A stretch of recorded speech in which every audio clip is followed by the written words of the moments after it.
问 A O 字是咧讲啥物 ？O 哦，就是蓝山啊啦。哦啊，咱若去食饭的时阵哦，哦嘿，啊上歹势咧，我无蓝山啊，啊你通啊立无？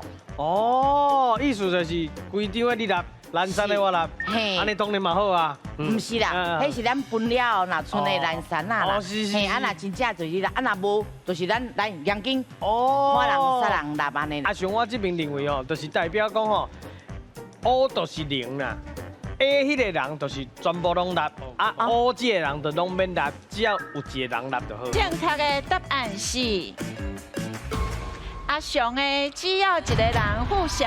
嘿，这 A O 迄个 O 伫咱英语内底咧念迄个数字的时，吼，就是到0迄个 zero， 还是 O 拢会使。所以你报案的是110，咱会讲110，安尼119，吼啊。